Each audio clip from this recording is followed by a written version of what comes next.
We will move on to a team that has no chance of winning the AL Central, no chance of winning the AL, and no chance of adding a third World Series flag to beautiful Kauffman Stadium, and that is the Kansas City Royals. 2019 wins were at 59. They were projected by Vegas last year at 69.5, so they massively underachieved. Pathag says that they should have got to 64, so they finished 5 games lower than what runs scored, runs against dictate. Right now, Westgate's got them at 64.5. Sean, I should be betting an over on my guys. You have them projected at 66. Yeah, break up the Royals, huh? Yeah, with Mike Matheny as the manager. Sure, I'm running to the window right now. So I think the high win total last year, 69.5. I think that was a product of the rest of the division being so terrible. Minnesota was not considered to be the team that they are now. Cleveland was roughly like 86, 88 wins. So it was such a low division projection in general. You kind of had to allocate the wins somewhere. And Texas also wasn't considered to be as bad or worse than the Orioles. So landscapes change, but pretty much everybody has either gotten significantly better or worse. And the loss of Salvi, they had the loss of Salvi. Alex Gordon continues to be a dud. So, I mean, the 59 wins, there was injury involved. It was Yosa's last year.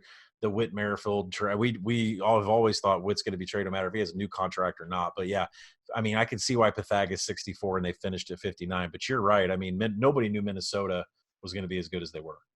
Sure. And the Royals aren't, like, the Royals have an identity. They have a top four in their lineup that can rake, and they're a competent group. Mondesi, Hunter Dozier, like those seem like guys you could build around with Soler. Soler hit 48 home runs last year, if you didn't realize. Yeah. I mean, it's something that people have been waiting on for a few years, him to finally bust out. The power metrics were there that supported it in terms of average exit velocity, and it finally happened. Dozier was a first-round pick. He had 65 extra base hits last year. He was 25% above average as a league, in terms of hitting. So they have a few guys who can rake. If you're a DFS player, those Soler, Dozier, Mondesi stacks, there's going to be days where those guys completely go off with one another. Yep. It's just the fact that, is Mike Montgomery their number one starter? I mean, is that a real thing? Is that actually a real thing? It's a real thing. Well, hold on. Let's stay with the strengths here, huh? No, really the Soler home runs and the Dozier home runs. I mean, Dale Sweem came in as their hitting coach, and I know that when Soler was acquired from the Cubs, there was a huge hole in his swing, and they worked tirelessly to try to fill the gap in it, and I think they finally did that. And, Mondesi, whether it's Raul or Alberto, I think that as he keeps maturing, I mean, I've seen him since he was in AA in Arkansas, that he is becoming a multi-tool player that is, he's really special to this organization. But offensively, you're right. They definitely have their identity there about what they're going to do. And, we'll talk more about Dozier and what we think he can do from a home run standpoint. But pitching wise, I mean, we made notes about this pre-pod. I'm not sure Brad Keller is it. I mean, I really have my doubts about Brad Keller. Junis is a different story, but Keller's the one I'm really nervous about. Yeah, he's always like intrigued me because of the velocity and the body type, and he seems like he should be better than he is. He just can't get the whiffs. He did have a good second half last year. Like, I was, of course, betting him in the first half of last year when he was terrible, and then jumped off, and he was great in the second half. So I'm still in wait-and-see mode with Keller. Junis has some eye-catching pitches. He's got the strikeout rate. Is it a product of is it just extended spring training for these guys? Like, are they working on stuff like in real games because they know that they suck? I don't know. I mean, it's possible, right? Like, do guys on bad teams do that? Do they just I'm going to work on this pitch today because we're not going anywhere? It's wholly possible. It is totally possible that spring training has extended itself into Kansas City. And frankly, I make jokes all the time that, some of these players can't tell if they're in Omaha or Kansas City because they're up and down I-29 all the time. That, I mean, there's so much mixing between the AAA roster in Omaha and the Royals. But, one new player that they have offensively is Maikel Franco. And I think the funny thing is about pitchers and catchers reporting, well, I'm waiting to see how Franco shows up. I'm waiting to see how much he's eaten in the offseason. Is he going to be able to man third base? I mean, we're just a couple of years removed from Moose playing third and seeing some stellar defensive play here. So I think, Franco is he could be a big reason why they go over this win total, but he could also be a big reason why they don't. Yeah, he's, he could be a best shape of your life guy. He's always in Philadelphia. Seemed like he was, when he first came up, he was the first wave of the Phillies rebuild, the first guy amongst that group of prospects to come up, and always seemed like people had high hopes for him. And I never really saw it.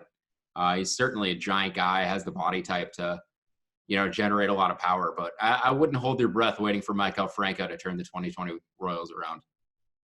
So, yeah, I'm not holding my breath on that. There's a lot of guys in the pipe that I get to watch come through Double-A Arkansas, and some guys that I know that are at Wilmington at high A ball that I keep my eyes on. And Brady Singer pitched at Florida.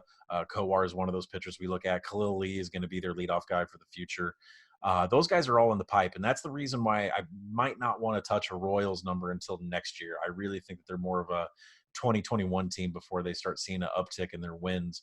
But from a betting perspective for this podcast, what number would you need to bet on Hunter Dozier to win the home run prop? Because I know that he was out there around at some point last season. I think I saw him 200 to 1, 250 to 1 out there. And I know that I went and threw some lunch money on it because, Dozier was just creaming the ball every time he got a hold of it. There was a slump. There was a little bit of an injury. There was some streakiness involved. But, the swing is there. If we have full health and enough plate appearances, I thought it was worth at least some money. What number would you need for Hunter Dozier, and what do you think about him as a home run hitter?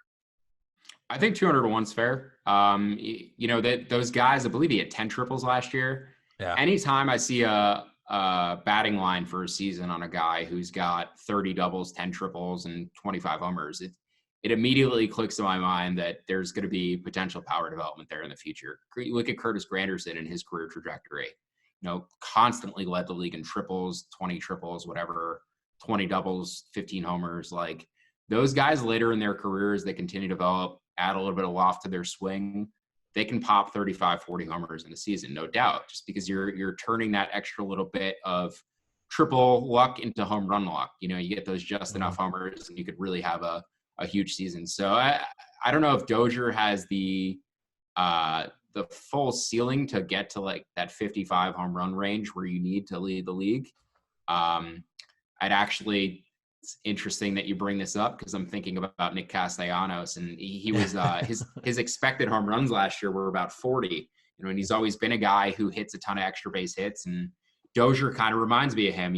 Third baseman, not the best defender, maybe getting moved to a corner outfield spot. So these guys seem like professional hitters, and they hit a ton of extra base hits, and they're going to have a year where they pop 40. Just I don't know if Dozier has quite enough juice to get all the way up to 50. Yeah, and the problem is Kauffman's not a home run park. It's a doubles park. It always has been, even since George Brett was running around the bases in 1980. So hitting 390. So, Dozier is going to get moved to the outfield. I think that we need to mention from a fantasy perspective, he's going to have eligibility probably at first base, third base, outfield. And Sean has pointed out, he's being picked around the 190s, 200s in fantasy drafts. It's ridiculous. I mean, the source of power you're going to get and the multi-eligibility in the positions. Look for Hunter Dozier in your drafts.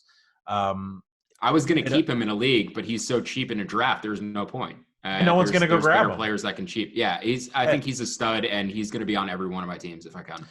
The last thing I'll say about the Royals, whether or not I take a total, I'm not sure. I'm sure I'll tweet it out. But look for leagues that offer starting pitchers. There's some leagues that have just listed all as pitchers, no matter if they're starters or relievers.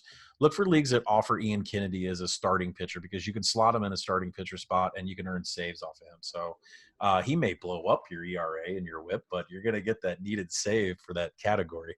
He's pretty solid, actually. And I don't mind Kennedy compared to some of these other closers, even on a bad team. He's burned me on a couple bets, though. When you lose money on, like a ninth inning blow up, it sticks with you. You seem to remember those more than you do the times that you win, or maybe the That's just betting on the Royals in general. That is betting on. Oh man, it's rough. I got to stick to the first fives with these guys.